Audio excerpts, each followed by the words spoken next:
definisi di depan umum untuk zaman sekarang mungkin berbeda dengan zaman dulu. Di zaman dulu, melakukan praktek di depan umum berarti dia melakukan perbuatan itu di depan banyak orang secara offline. Saya misalnya ngomong di depan banyak orang, berarti saya ngomong di depan umum. Sekarang di depan umum lebih luas lagi. Bisa saja orang melakukan adegan kemesraan itu di tempat yang tersembunyi, tapi dia foto, dia video, kemudian dia sebarkan ke masyarakat. Itu juga masuk kategori di depan umum. Dan Nabi SAW sudah memberikan peringatan, sebagaimana disebutkan dalam hadis dari Abu Sa'id Al-Khudri radhiyallahu anhu.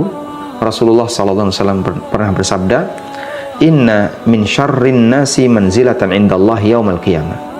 Sesungguhnya di antara orang yang kedudukannya paling buruk di sisi Allah besok di hari kiamat, ar-rajulu yufdi ilal mar'ah wa tufdi ilaihi. Seorang lelaki yang melakukan hubungan badan dengan wanita, dan wanita melakukan hubungan badan dengan lelaki. Tsumma yanshuru sirraha. Kemudian setelah itu dia menyebarkan rahasianya tadi. Rahasia ranjang, cerita tentang ranjang dia ceritakan kepada orang lain. Dan hadis ini sahih, riwayat Muslim dan Ahmad. Orangnya disebut oleh Nabi SAW sebagai manusia yang paling buruk kedudukannya di sisi Allah besok di hari kiamat. Kenapa demikian? Dia nggak punya rasa malu, sehingga sesuatu yang seharusnya dia malu untuk dilihat orang lain, dia malu untuk didengar oleh orang lain, malah diceritakan kepada orang lain. Yanshuru sirrah, dia sebarkan rahasia ranjang itu kepada orang lain. Demikian pula disebutkan dalam hadis riwayat Abu Dawud dan yang lainnya dari sahabat Abu Hurairah radhiyallahu anhu.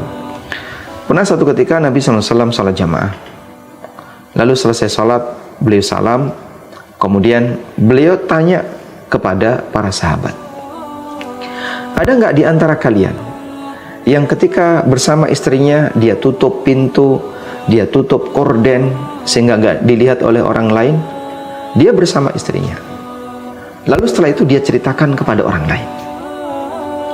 Atau ada nggak di antara para wanita yang melakukan seperti itu? Dia ketika bersama suaminya, dia tutupi semuanya, tapi setelah itu dia ceritakan kepada orang lain. Para sahabat terdiam. Lalu kemudian ada sebagian yang melaporkan, sesungguhnya mereka, para lelaki, sempat bercerita tentang itu, mereka ngobrol tentang itu, dan ternyata wanita juga seperti itu. Lalu Nabi SAW mengatakan, "Atadruna mathalah hadza?" Tahukah kalian perumpamaan seperti ini seperti apa? Kemudian Rasulullah SAW mengatakan, "Mathaluhum kamathalis syaitan yalqi syaitanan fayufdi wan nas yanzurun." Perumpamaan mereka itu seperti setan betina ketemu dengan setan jantan, lalu mereka kawin di hadapan banyak orang. Sehingga diungkapkan oleh Nabi SAW, permisalan mereka itu seperti setan jantan dan setan betina, seperti setan lelaki dan perempuan. Kalau sampai orang itu bercerita tentang kemesraan, sampai pada hubungan badan antara dia dengan istrinya. Maka dari sini kita bisa melihat bahwa syariat mengajarkan kita tentang masalah sopan santun, tentang masalah adab. Memang itu adalah pasangan Anda, suami istri. Anda halal untuk menyentuh, untuk mencium, jangankan menyentuh dan mencium, bahkan sampai hubungan badan. Dan itu puncak dari kehalalan lawan jenis.